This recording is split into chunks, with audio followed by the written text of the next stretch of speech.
Evans. I'm the interim chair of the Department of Biology, and it is my distinct honor to represent my department and welcome you to East Carolina University. Now, would you all please rise to greet the spring graduating class of 2019.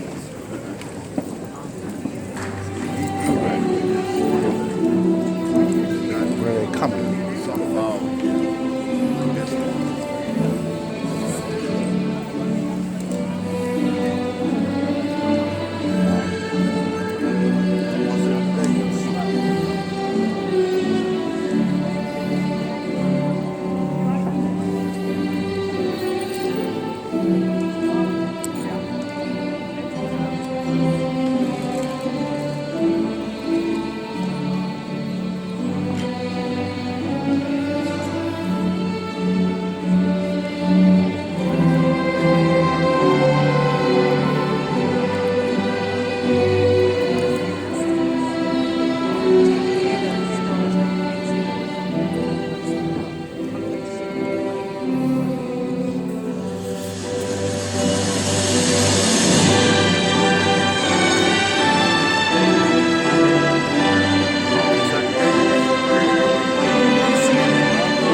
Out loud. Say, Uncle Jay.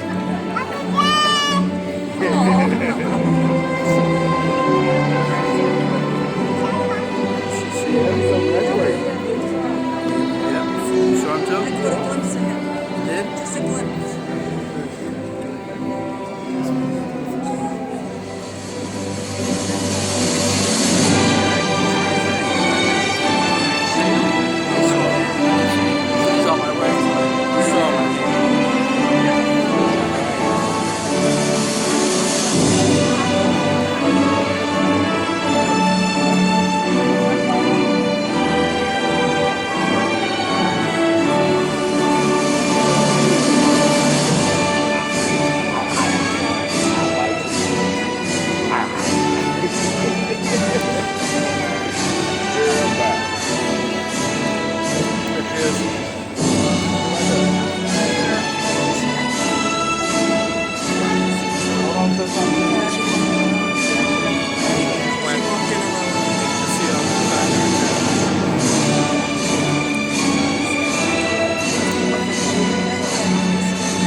welcome to the Biology Department convocation for the spring semester of 2019.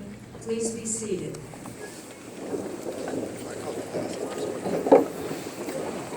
Faculty, staff, and students join me in extending their warm greetings to all of you who are visiting our campus for this celebration.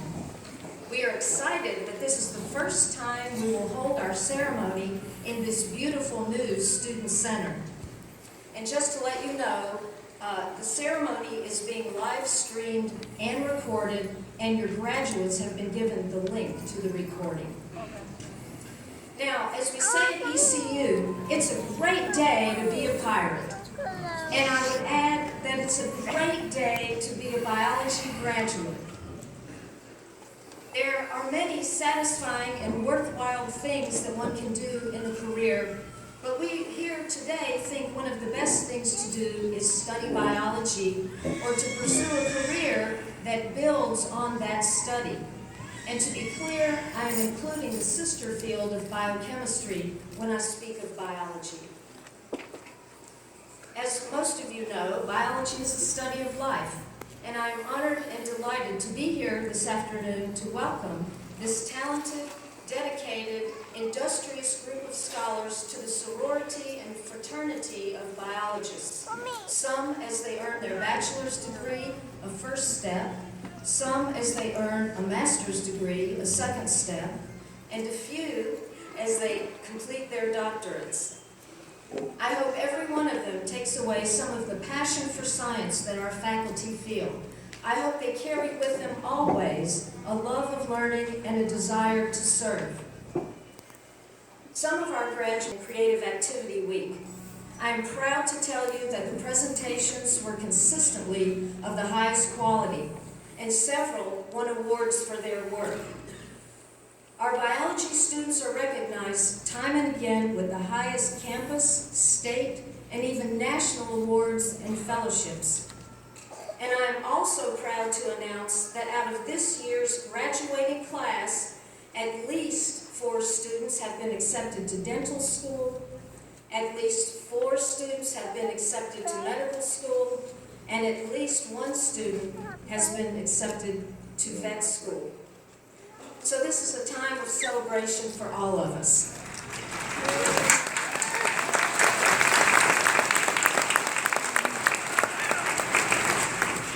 So I would like to encourage you to move around the ballroom if you want to take pictures. You don't want to miss that special photograph of your loved one on the stage. And if you feel like cheering when your favorite graduate is recognized, please feel free to do so. This is a celebration, and we can certainly make some noise.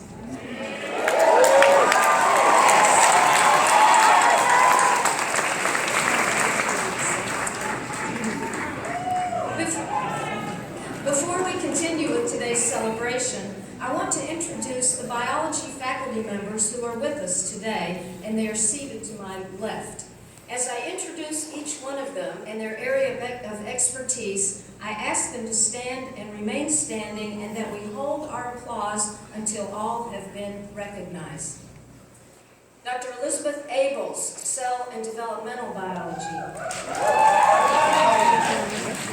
Dr. Rebecca Ash, Fisheries Oceanography.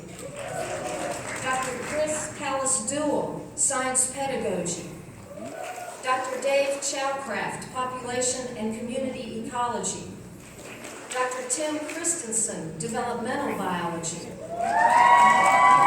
Dr. Carol Goodwillie, Plant Biology.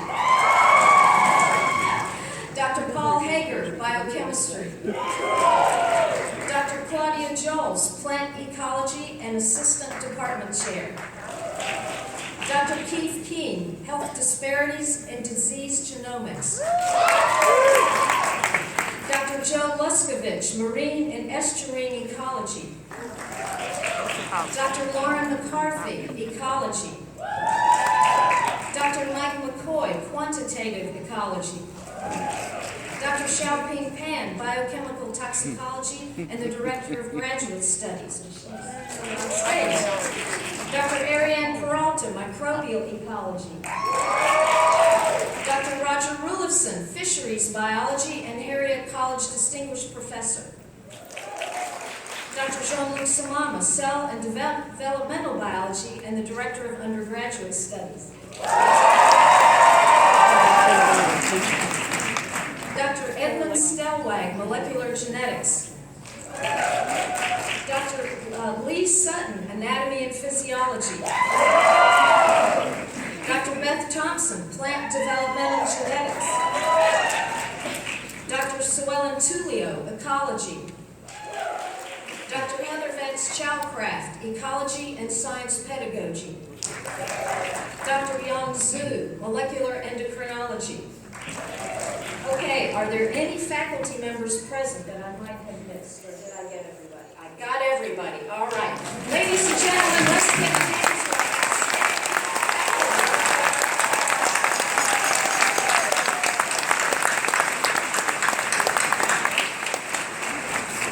Thank you, you may be seated. Okay, now on to the students. For each graduation, the Department of Biology faculty selects, with considerable difficulty, I might add, one student out of the many to represent this deeply talented graduating senior class. As you can imagine, this is a tough pick. Today, it is my considerable pleasure to introduce Susie Kennedy, speaker for the graduating senior class of 2019. Susie's up here on the stage.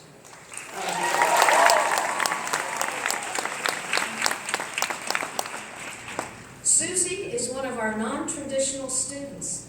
She grew up in Indiana, but at some point she found her way to North Carolina, and she actually lived on Ocracoke Island for about a decade, where she ran a hair salon, of all things. She then moved all the way across the country to Portland, Oregon, where she started taking classes, and this is where she started to find her passion for science. She then made another cross-country trek and came back to North Carolina and transferred to ECU. While at ECU, Susie has been extensively involved in research, working on projects with Dr. Paul Fletcher at the Brody School of Medicine, with Dr. Chris Calistool in the biology department, and with Dr. Anthony Kennedy in the chemistry department. She has served as a biology undergraduate assistant, helping teach labs and running supplemental instruction sessions, and she's also served as a learning assistant in general and organic chemistry. She additionally has been involved in AED, the Pre-Health Society, serving as the secretary of that organization. Today, Susie will graduate with a perfect 4.0 GPA.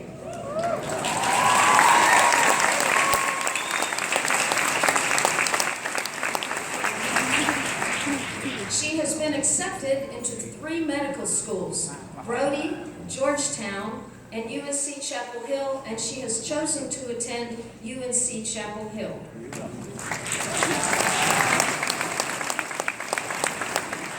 Ladies and gentlemen, I give you a gifted student, a budding physician and leader, and a credit to her family, community, and the university, Susie Kennedy.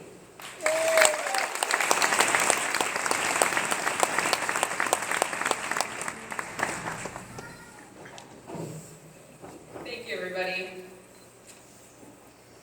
You're talking about this. Hello, classmates. We did it. We're here, and after this evening, we're out of here. I want to congratulate all of you for your work in achieving this great accomplishment. You are now part of the 33% of Americans that hold 4-year degrees, which is pretty awesome.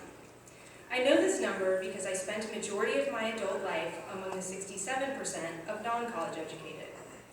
I viewed college as this mystical knowledge-giving machine that produced folks that were phenomenally more adept at interesting dinner conversation than I was. And you, my classmates, have not disappointed. However, my time here at ECU has shattered some of my more magical ideas of what I thought college was. I quickly learned that knowledge is not a thing that is given, but instead something that is worked for and earned. Something that requires passion, patience, and at times intense repetition. And today we're here because we've worked hard and we have earned it. Hello to professors and super supportive staff. Thank you, thank you, thank you. I could spend the remainder of my 10 minutes up here thanking you, and it would not be enough. You are brilliant and inspiring, and have made our time here more than worth the price of admission. You have expanded our minds, guided our development, and held us accountable to our goals. You have led us into your labs and allowed us to experience the trials and tribulations of research. You have given us practice advocating for ourselves, answered our questions, challenged us, and made sure that we checked all the boxes so we can graduate on time, which I'm sure our family are also excited about. Hello parents, family, and special guests. Thank you for being here with us, for supporting us emotionally and sometimes fiscally as we pave the way to our future selves. Thank you for listening to us run through the enzymes of glycolysis, even though they probably held little interest to you. Thank you for hearing about our newfound passions on climate change and agreeing to make some small changes to help reduce fossil fuel consumption. Thank you for comforting us when we thought we failed and hiding your eye rolls when we found out that we didn't. Moreover, especially mine, thank you for loving us and believing in us. Hello to my parents and family. I wanted to take a moment to thank you for always supporting and standing by me. For dealing with teenage Susie, which I'm sure was not pleasant. For letting adult Susie crash on your floor, monopolize your upstairs, steal your cat, bring you a cat you never wanted, use up all your phone data, and micromanage your weekends. I also wanted to take this private and very intimate opportunity to tell you that I love you. I look up to you. And that every mysterious scratch, ding, or dent in a family automobile between 1997 and 2003 was me. I'm actually kidding about that last part, it was my brother Jimmy. Now that I got that off my chest, I would like to take a moment to impart a little bit of life wisdom on you. One day, around 10 years ago, while I was living on Ocracoke Island, where I was the sole proprietor of a hair salon, I got to thinking about how I came to be where I was. More specifically, I was thinking about what I had imagined my adult self to look like around the time when I graduated high school. And how I could have never in my wildest dreams have pictured this. When I was 18 and living in Indiana, I had no idea that Ocracoke existed. Nevertheless, needed a hairdresser, the niche that I would come to fill. I didn't know that I would fight fires with a volunteer fire department or spend my Saturday nights working with teenagers. It turned out that the life that I had imagined was not nearly as cool as the life I ended up carving out for myself. I wondered if I was unique in this, and so in a flash of foreshadowing, I decided to conduct an experiment. I called it an experiment, though many of you sitting here would be horrified at its lack of scientific rigor. There wasn't even a control, for goodness sake. Point being, I asked a group of teenagers whom I worked with to write themselves 10 years in the future. We had this mock 10-year reunion where we all acted out who we thought our future persons would be. And I quickly learned that many of them thought their 25-year-old selves would be cursing like sailors. Nevertheless, at the end of the night, we ceremoniously packed time capsules with our predictions of our future lives. Now sadly, we still have about a year before this will be opened, but I have stayed in touch with many of the group, and I can say with great confidence that no one came close to predicting what would happen in their lives. Myself very much included. At 28, I had no idea that I would go to college. None. I had no idea that I loved biology and chemistry, and to be perfectly frank, I did not think that I was intellectually capable of it. I could not possibly fathom at that time that I would ever be standing here and talking to you today, and yet I am. I really encourage you to think about that. At 28, I had no idea I would ever go to college, never mind study science, and if you had told me that I would be starting medical school at 37, I would have laughed at you. And yet I'm here. Now the moral of the story is not that I lack imagination or confidence in my abilities, though both of those things are probably true, but instead that it's hard to predict what life is going to throw at you, the opportunities you will be presented with, and how you will change with them. So first and foremost, I encourage you, all of you, not just the graduates, to keep an open mind. So often we pigeonhole ourselves with a self-imposed narrative of who we are. We write our character rigidly, not out of great truth or deep self-understanding, but instead out of a place of protection. This world is big and vast and often uncomfortably ambiguous, and frankly, that is an incredibly unsettling thing to manage. And so we create a structure, a scaffolding of rights and wrongs, do's and don'ts, who we are and who we're not, which can help us more easily navigate life. But if we're not careful, we can easily become imprisoned by our own self-contrived identities. Now, I'm not suggesting that we all try to untether ourselves from the confines of self, but I would like to challenge you to break your own rules a little bit. Explore. Try on the proverbial somebody else's shoes and see how they feel. More than anything, just try to keep your options open. Don't let your past self box in your future self. And when your unique opportunities present themselves, whether you expected them or not, allow the time and space to really fill them out. If you find yourself constantly defaulting with no, remember old Susie Kennedy, that's me, and think about how different her life would have been had she never left Indianapolis. Now I want to take a moment and pause here. If everybody could close your eyes for a moment, and remember I can see you from here, so no cheating. Now I want all of you to picture yourselves 10 years from now. Where are you living? What are you doing? Who are you with? How do you feel? I encourage you to stretch, go really big with it. Now I want everyone to get really excited for the possibility that what you're imagining will be fantastically outperformed by what you're actually going to accomplish in the next 10 years. You can open your eyes.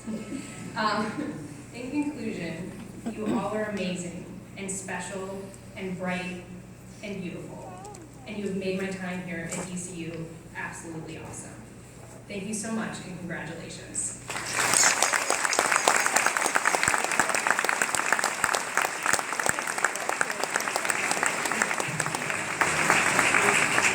Thank you, Susie. And now, the real reason why we are all here, recognition of our individual students. First, Dr. Xiaoping Pan, Director of Graduate Studies, will preside over our recognition of those students who are receiving PhD and master's degrees. Dr. Pan? First, it's been an honor here to congratulate all our graduates, and you make it today, so congratulations. Especially our graduate students, I don't know whether you know, there is actually a trick in your faculty mentors. If you don't know how to do a project, how to operate an instrument, make your graduate student to figure it out. So what I mean is, you went all the way through this, and with your diligence and with your creativity, and now you become masters of your field. You become PhDs like your mentors. So we are so happy and so proud of you, and it's well deserved, the effort. So again, let's get going. Thank you.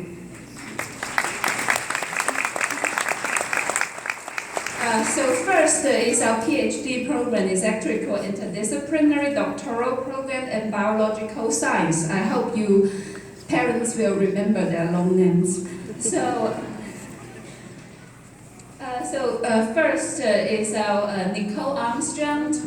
So her thesis is integrative multi-omic analysis, identify normal biomarkers for recurrent stroke in participants from vitamin intervention for stroke prevention clinical trial. And Dr. Key is the mentor of Dr. Key.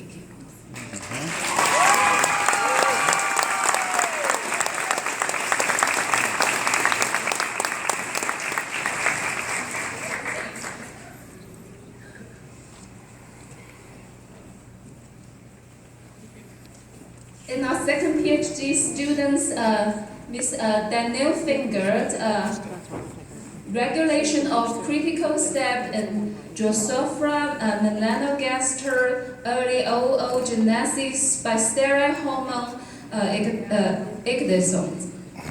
Dr. Abels, Elizabeth Abels.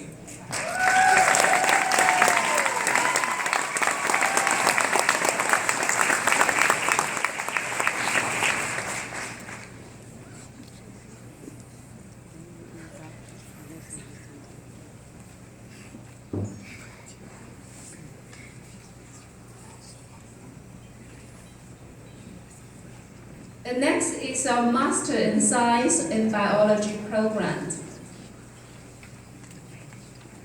So Anastasia Amirogrod, cloning and characterization of classical maize mutants, polytypic 1. Dr. Thompson.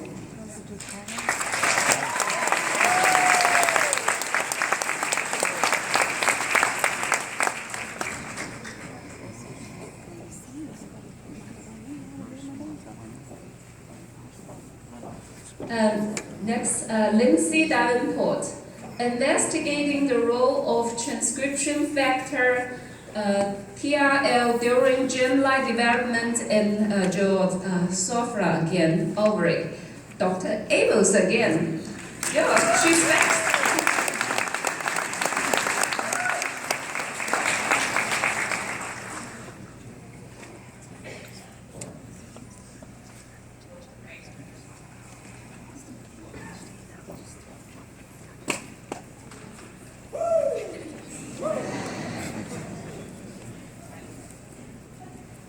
Miss Ashley Daunt, native plant landscaping for pollinator on eastern North Carolina solar farms.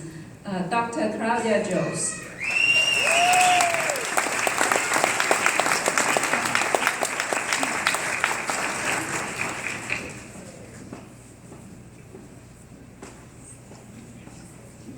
Miss Catherine Gordon.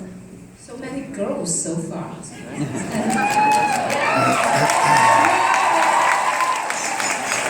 Temperature resource input and standing genetic variation affect predator responses of Physa acula. Dr. Michael McCoy.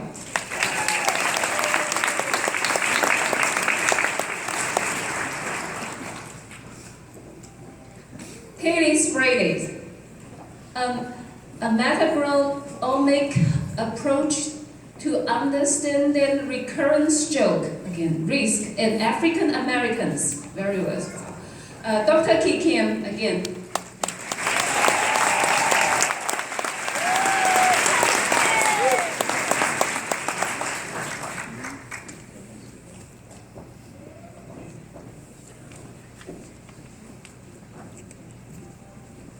Our first guy, William Chris Thacton, right? The effect of climate variability on the timing of equiplant ingress through Balfour Inlet, MC, USA, Dr. Rebecca Ash.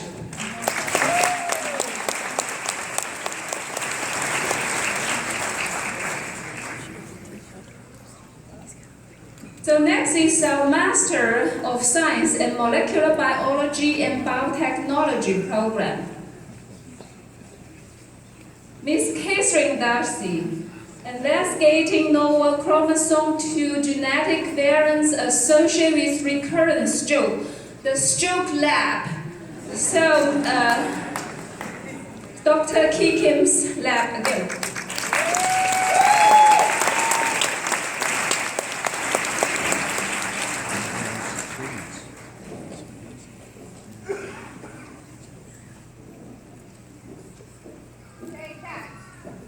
Leah Louise, my very own Leah, and investigating the effects of sodium benzoate on fat deposition in size and C. elegans. Dr. Xiaoping Pan, me.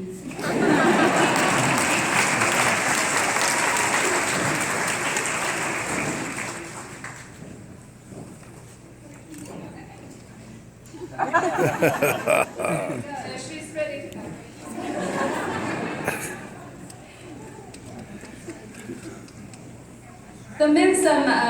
Mr. Mensa McDonald, nuclear hormone receptor FTZ-F1 is necessary to promote oocyte development. Dr. Elizabeth Abels.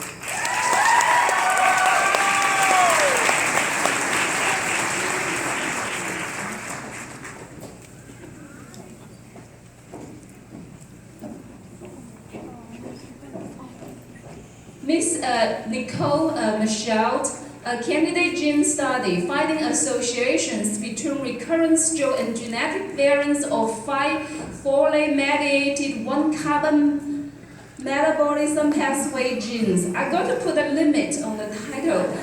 So, Miss Dr. T. Kim's lab, again, please.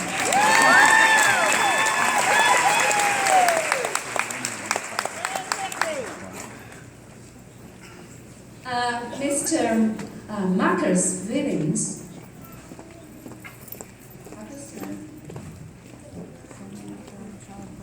Yeah, but Hanson anyway. So, yeah, I'm done. Thank you.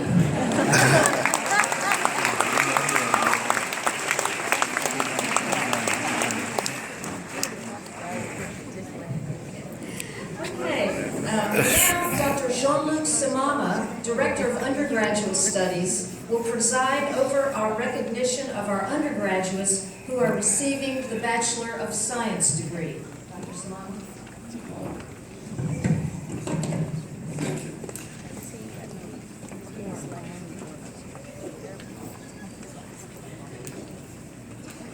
Okay. Dear students, dear parents, dear family, and dear colleagues, we are here today, May the 3rd, 2019, to recognize the graduating class of 2019. For you students, this is the end of a journey where you have gained the skills and the knowledge